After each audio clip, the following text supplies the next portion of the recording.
Hello viewers, welcome back to the Advanced Database Management System video series. This is Kiran Shinde, Assistant Professor IICMR MC Department.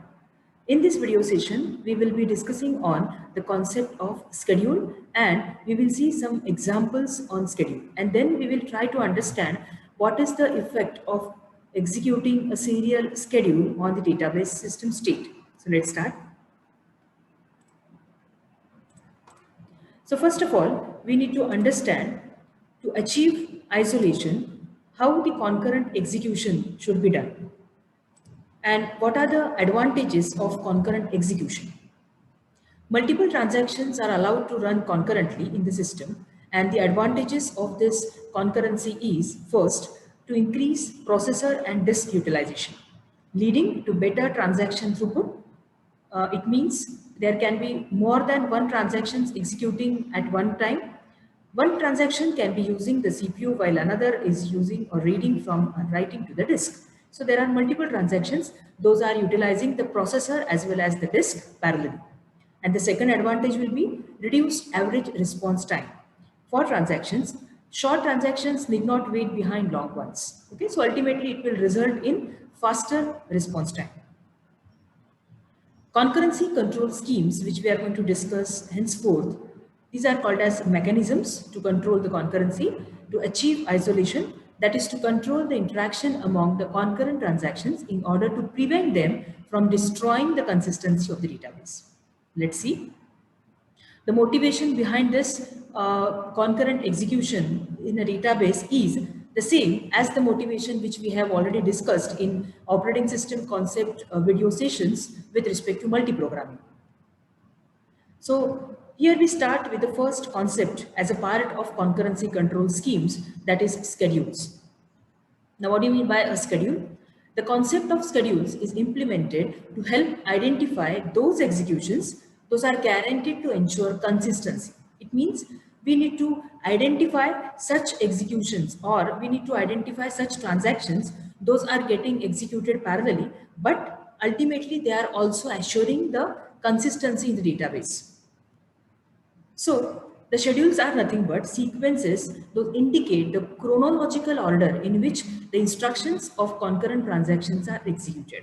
So here this particular term is very important and that is nothing but chronological order of the instructions of that particular transaction.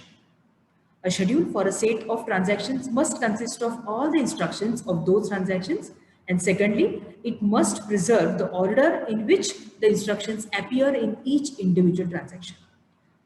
So typically, while observing a schedule, we need to understand these two things, that it should consist of all the instructions of those transactions which are getting executed parallelly. And secondly, the order of those instructions is also important to be observed in those particular schedules. So let us try to understand this with a simple schedule which is in front of you here. There are two transactions in this particular schedule, transaction T1 and transaction T2. And initially we have assumed this particular constraint as A is equal to B. It means balance of A is equal to balance of B. Okay, so let's try to consider the balance of A. Initially it is, suppose it is 100 and balance of B is also 100 because we have taken the constraint as A is equal to B, right? Now let us try to execute this transaction T1 and T2 is also getting executed parallelly here as per the scenario, and we need to see that after the execution whether it is preserving the constraint, that is A is equal to B or not. Okay, so in this particular step, first of all the transaction T1 will read the initial balance of A and that is 100. A will be A plus 100 here, so A will become 200 here as per this particular instruction. Then this new modified value of A will be returned back to the database. Then transaction T1 is reading the value of data item B and it is also modifying data item B as B is equal to B plus 100. So B will also become here 200 and then it is writing back this particular value to the database. Let us have a look at transaction T2, execution of transaction T2. Transaction T2 will read the initial balance of A, which is nothing but A is equal to 100. Now it will change this value as A is equal to A into 2. Okay, so here the value of A will become 200. Now, why I have taken the initial balance here? Because as per this particular scenario, T2 is not starting after T1, rather it is starting parallelly. So I have taken into consideration the initial balance of T. Okay. So A has become 200 now. Then this particular value will be returned back to the database. B will be read as 100. Again here with this particular statement, B will also become 200 and this value will be written back to the database. Now, if you check the constraint, okay, after the execution of these transactions, here you can see A is equal to B, and here also you can see A is equal to B.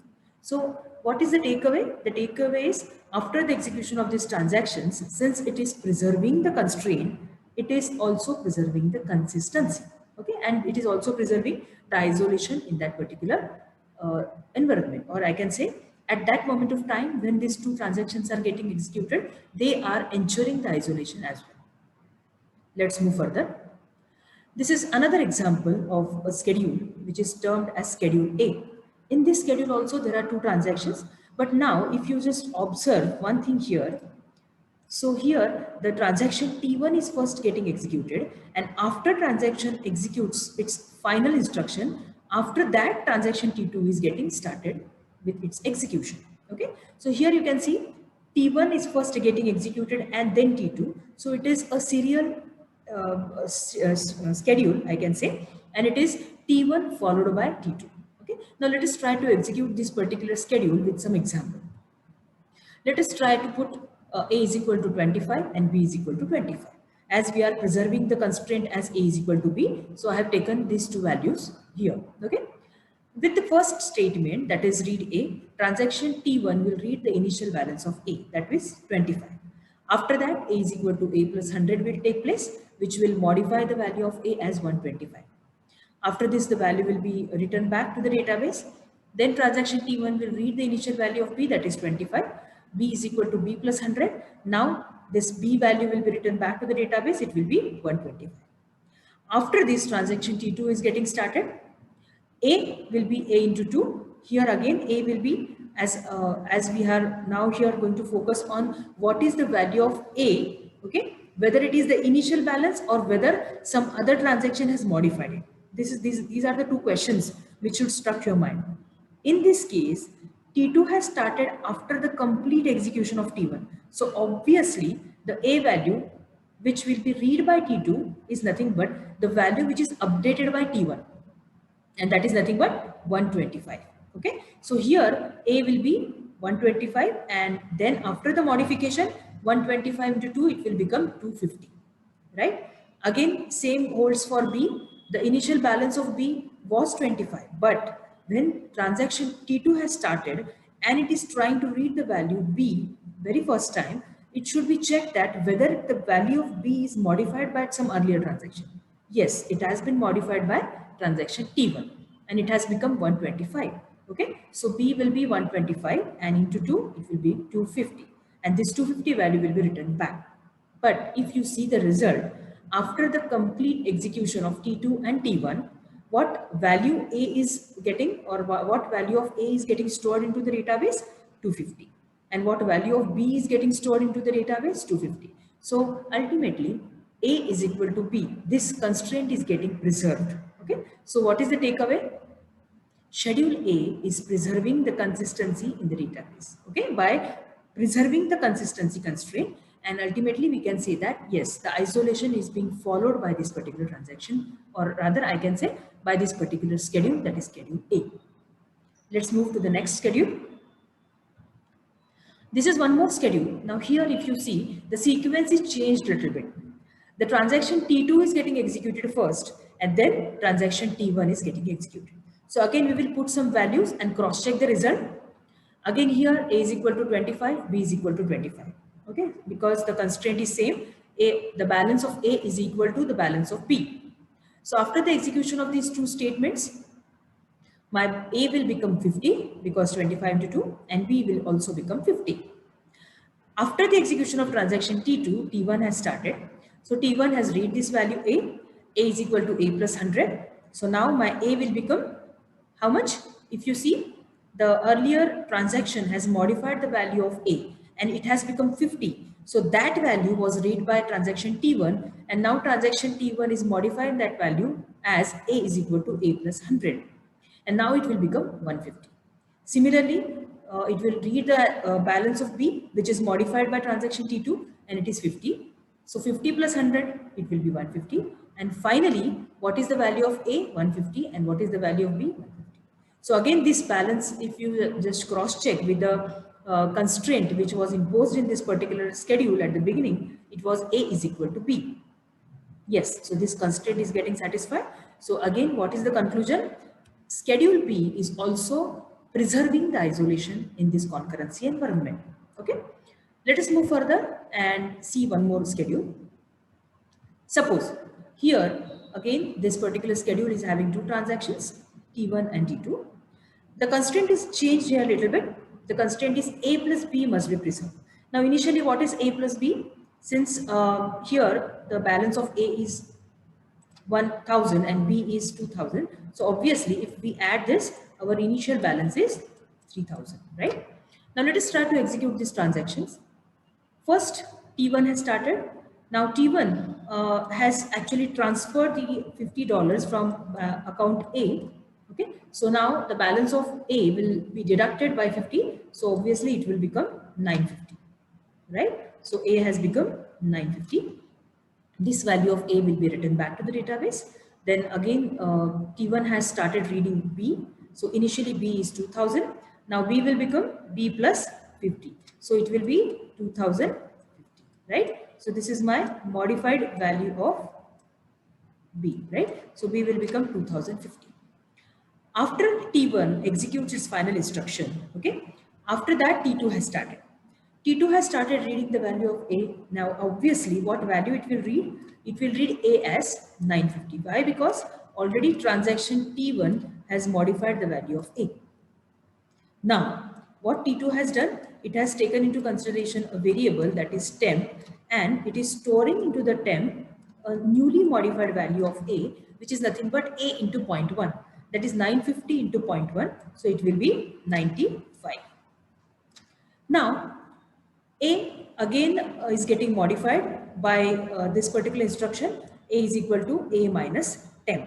Okay. So 950 minus, now what is the value of 10? It is 95. Okay. So we have to subtract 95 from this 950 value, and we have to just see what is the subtraction. So it comes out to be 855. Okay. So next statement which is executed by transaction T2 is write A. So this 855 will be written back. Now B will be read by transaction T2. What is the value of B? It will read, obviously, which is modified by T1. So it is nothing but 2050. Okay. Now new B value will be B is equal to 2050 plus, okay. Now temp is what? Temp is 95, right? So if you just add these two values, what it will be? So this is 5, 4, 1 and 2. So this is value of 2. This is value of B. Okay. And after write B, this value will be stored into the database. But now what we have to cross check? Whether it is preserving this particular consistency constraint or not. So let us try to cross check that. So add 855 plus 2145. Obviously what we get is, after adding these two values, what we get, if we just add this, we get 3000. Okay. And what do you mean by this? Yes, after the execution, this particular schedule is preserving the constraint that is nothing but A plus B, and which was initially 3K, and it is matching that particular value. So ultimately this transaction or this schedule is also preserving the isolation. Okay. So this is one more example I explain you how to cross check, right? Let us go ahead and see the conclusion out of it. According to the definition of schedule, a schedule must consist of all the instructions of those transactions and must preserve the order, which I already explained to you at the beginning. For example, in transaction T1, the instruction write A must appear before the read B instruction. The schedule T1 followed by T2 can be called as serial schedule. Why? Because after T1, T2 is starting its execution. So it is happening in serial manner, and that is why T1 followed by T2 is one schedule which is called as serial schedule and which is a valid schedule. Even we consider T2 followed by T1, it is also representing a schedule which is again valid schedule and a type of serial schedule. So what is the takeaway, viewers? If we want to find out, given a n number of transactions, how many serial schedules are possible, the simple formula is, if there are n number of transactions, there exist n factorial different valid serial schedules. Like in this example, if you see, this schedule was having only 2 transactions and the factorial of 2 is 2. So we were having 2 serial schedules such as T1 followed by T2 and T2 followed by T1. And how we actually represent it? So let me just tell you by drawing it. T1 followed by T2. Okay, this is one serial schedule and another schedule will be T2 followed by T1. So 2 factorial will give you these 2, I can say, valid serial schedules. Okay, so this is one more example. We can just see this and try to see the result, whether it is also preserving the consistency constraint or not. So if we try to solve this particular example, I will just leave this up to you viewers. Just put the values and try to see whether this particular schedule is also giving you a consistent result by preserving the constraint such as a plus b. Initially, if it is 3k, then it should preserve that particular sum as 3k only, right? So we just cross check whether it is preserving. But the takeaway is, yes, this particular schedule is also preserving the sum. Okay. So schedule 1, which was nothing but T1 followed by T2, is similar to this particular schedule, which is not serial but concurrent, and still it is giving the result same as the serial schedule. Okay. So this particular schedule is said to be equivalent. This particular schedule, which is not serial, but it is said to be equivalent to a serial schedule, that was schedule 1. Okay, so one more example, last example in this video. Now in this particular example, if we try to put values, then the result which we will get is, it will not preserve the value. Okay, now this we will solve because this will be the conclusion out of this particular video. So I will just solve this for you. Again, initially, suppose we will assume A as 1k, okay, and suppose B is also 2k. Same value we will put, and then here, if we take the sum as 3k. So this is our constraint. We need to check whether this constraint is getting preserved after the execution of this schedule or not. Okay. So with this statement, what will be the value of A? A will be, if you see, A will be 950 because A is equal to A minus 50, right? So A will become 950. Now, after this 950 value is written, before that T2 has started, right? So here, what value will be read by T2? Obviously, it will be the initial value, that is nothing but 1000, because before the updation is getting stored into the database, T2 has started reading. Okay, so now here my temp will be, okay, sorry for the handwriting because I cannot help it. It is with the help of this particular utility available in PowerPoint 2019. So temp value will become 90. Okay, sorry, it will be now 100 because 1000 into, I am just multiplying 1000 into 0.1, so it will become 100, right? Now, so this is 10. A will be, A is equal to A minus 10. So obviously 1000 minus 100, it will be 900. Okay. So this will be my value of A. This value will be now written because of this statement. Now T2 is trying to read the value of B. Okay. So here it may have read the value as 2000. Why? Because it is initial balance. Before this, no transaction has modified this value of B. Correct. Now T1 has started with its leftover part. This is concurrency. Every transaction is having liberty to start anytime, right? Now transaction T1 is trying to write this value, write A. Okay. But what has happened is, in between transaction T2 started, right? And what transaction T2 did? Transaction T2 has modified this particular value and it has written this value to the database also. So obviously, instead of this value, means 950, now this value, rather I can say that actually speaking, T1 has delayed its write operation. And before that, T2 has modified that value. Okay, so this value will be read as 900. Okay, now this read B will be executed. B will be now B is equal to, suppose here if we want to check whether B has been modified by previous transaction. Yes, B was modified or not? No, correct, because T2 has also read only the initial balance, right? So what it will do, it will also read the initial balance and just add 50 into the initial balance. It will become 2050. Okay, and now this value will be returned back to the database. Now here the next statement will come, B is equal to B plus temp. Okay. Now here, since T2 has read the B value, but in between T1 has read the B value and modified it and returned back to the database. So now what will happen? 2050, okay, plus what is the value of temp? That is 100. Okay. So what will be the value of B now? It will be 2150. Correct? Now, if I want to cross check whether it is preserving the constraint or not. So this is my B, and what is my A finally? Write A statement where it is here. So this is 900.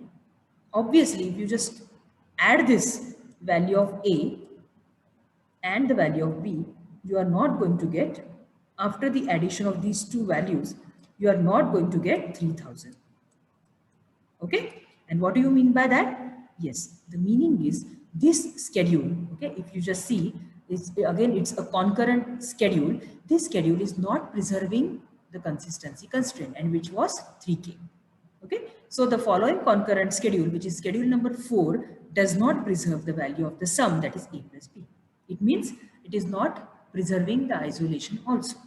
Now, in my next video sessions, we are going to see what will be the schemes in order to address such problem and to convert this kind of schedules into valid schedules. Okay, but up to this, we have just studied this. This is the conclusion. Thus, if control of concurrent execution is left entirely to the operating system, many possible schedules leave the database in an inconsistent state. It is the job of the database system to ensure that any schedule that gets executed will leave the database in consistent state. And of course, the component of the DBMS which carries out this particular task is called as concurrency control manager. Okay, and this particular component or this special program is written in order to preserve this kind of isolation in concurrent environment. Okay, so viewers, we can ensure the consistency of the database under concurrent execution by making sure that any schedule that executed is equivalent to serial schedule. So in my next video sessions, we are going to ensure always that whatever schedule we are going to examine, whether it is getting equivalent to any serial schedule. Okay. So I hope you understood whatever is discussed in this particular video session. Thank you so much for watching and stay tuned for my next video session.